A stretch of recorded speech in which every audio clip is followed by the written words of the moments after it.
House में, parliament में, तो पास होने के बाद पहले पूरे देश में जनगणना कराई जाएगी। पास तो हो जाएगा ये, लेकिन तुरंत लागू नहीं होगा। और पास होने के बाद पहले पूरे देश में जनगणना कराई जाएगी। और जब ये जनगणना पूरी हो जाएगी तो तब उसके पश्चात ही पूरे देश में लोकसभा तथा राज्य विधानसभाओं का परिसीमन पुनः कराया जाएगा। इसके बाद फिर परिसीमन होगा, सीटों का कराया जाएगा। और उसके बाद ही तब ये महिला आरक्षण संबंधी संशोधन विधेयक लागू होगा। और ये बात भी किसी से छिपी नहीं है कि देश भर में नए सिरे से जनगणना कराने में अनेकों वर्ष लग जाते हैं। पिछली जनगणना सन 2011 में प्रकाशित हुई थी, जिसके पश्चात आज तक पुनः जनगणना नहीं हो सकी है। ऐसी स्थिति में संविधान संशोधन के तहत इस नई जनगणना में, जिसमें अनेकों वर्ष लग जाएंगे, तो तब फिर उसके बाद ही पूरे देश में परिसीमन का कार्य शुरू किया जाएगा, जिसमें भी अनेकों वर्ष लग जाएंगे। और इस परिसीमन के पश्चात ही तब फिर ये महिला आरक्षण विधेयक लागू होगा। जबकि 128वें संशोधन विधेयक की सीमा ही 15 वर्ष रखी गई है। इस प्रकार से ये स्पष्ट है कि ये संशोधन विधेयक वास्तव में महिलाओं को आरक्षण देने की साफ नीयत से नहीं लाया गया है, बल्कि आने वाली विधानसभाओं तथा लोकसभा के चुनावों में देश की भोली भाली महिलाओं को ये प्रलोभन देकर व उनकी आंखों में धूल झोंककर उनका वोट हासिल करने की नीयत से ही लाया गया है। इसके सिवाय कुछ भी नहीं है। जैसा कि इसमें कंडीशंस रखी गई हैं इसको लागू करने से पहले, जो शर्तें रखी गई हैं। और यदि ऐसा नहीं है, ये कहते हैं ऐसा नहीं है, और यदि ऐसा नहीं है तो फिर हमारी पार्टी सरकार से ये भी अनुरोध करती है कि सरकार इस विधेयक में से या तो इन दोनों प्रावधानों को निकाले या फिर कुछ ऐसे उपाय तलाशे जिससे इस विधेयक के तहत महिलाओं को जल्दी आरक्षण का लाभ मिल जाए।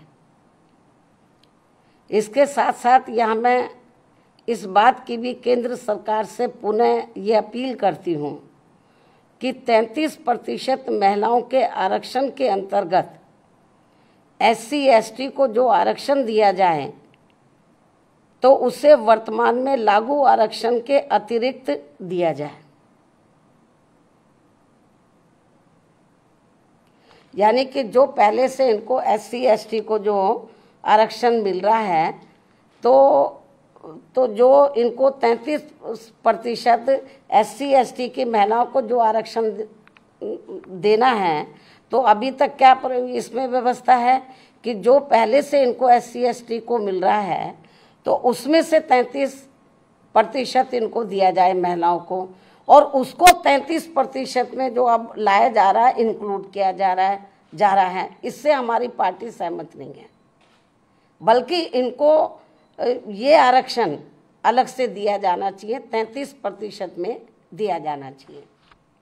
इसके साथ ही देश की OBC वर्गों की महिलाओं का भी इस महिला आरक्षण विधेयक में अलग से आरक्षण का कोटा सुनिश्चित किया जाना चाहिए।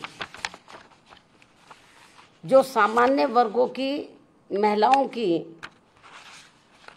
तुलना में ये अभी भी काफ़ी पिछड़ी हुई हैं। और यदि इन सभी वर्गों की महिलाओं के आरक्षण के मामले में, यानी कि SC ST और OBC की महिलाओं के आरक्षण के मामले में मेरी इस अपील पर सरकार अमल नहीं करती है, तो भी हमारी पार्टी इस बिल का इस खास बात को ध्यान में रखकर समर्थन करती है कि देश में पुरुषों की तुलना में सर्व समाज की महिलाएं अभी भी काफ़ी पिछड़ी हुई हैं। ये वीकर सेक्शन की तो पिछड़ी हैं, लेकिन पुरुषों की तुलना में जो सामान्य महिलाएं वो भी काफ़ी पिछड़ी हैं।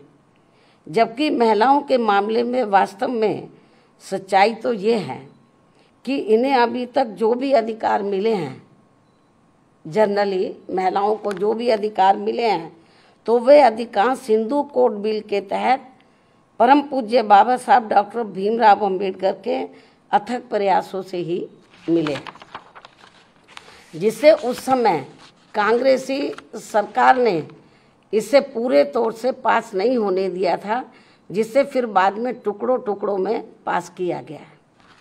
इतना ही नहीं, बल्कि इन वर्गों की महिलाओं को अलग से आरक्षण दिए जाने के मामले में पूर्व में केंद्र की रही कांग्रेसी सरकार द्वारा लाए गए बिल में भी इसकी व्यवस्था नहीं की गई थी, जिसके कारण उस दौरान ये बिल पास नहीं हो सका था। लेकिन अपने राजनीतिक लाभ के लिए अब इस पार्टी के भी नेता, यानी कि कांग्रेस पार्टी के भी नेता, इन वर्गों की महिलाओं को अलग से आरक्षण दिए जाने की बात कर रहे हैं, वकालत कर रहे हैं।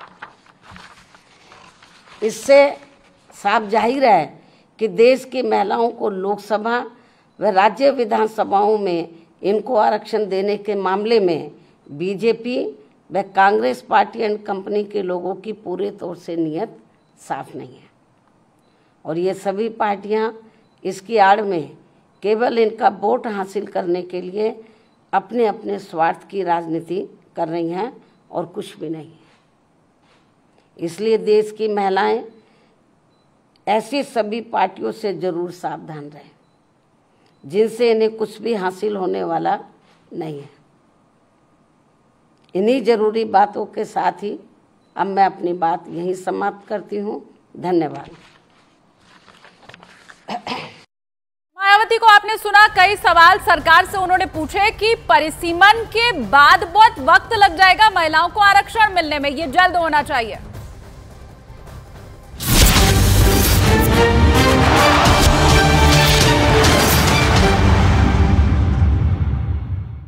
पेश किए जाने से पूरे देश में खुशी है और सभी इसका स्वागत कर रहे हैं। अफसोस की बात है कि विपक्ष इसे पचा नहीं पा रहा, और इससे भी ज्यादा शर्मनाक बात यह है कि प्रतीकात्मक को छोड़कर कांग्रेस कभी भी महिला आरक्षण को लेकर गंभीर नहीं रही। या तो उन्होंने कानूनों को खत्म होने दिया या उनके साथी दलों ने विधेयक को पेश होने से रोक दिया। उनका दोहरा चरित्र कभी छुपेगा नहीं, चाहे वो श्रेय लेने के लिए कितने ही स्टंट क्यों न कर लें। साथ ही अमित शाह ने पीएम मोदी को नारी शक्ति बंधन विधेयक के लिए बधाई भी दी। और लोकसभा में महिला आरक्षण बिल के पेश होने के बाद तेलंगाना में बीजेपी की महिला नेताओं ने जश्न मनाया।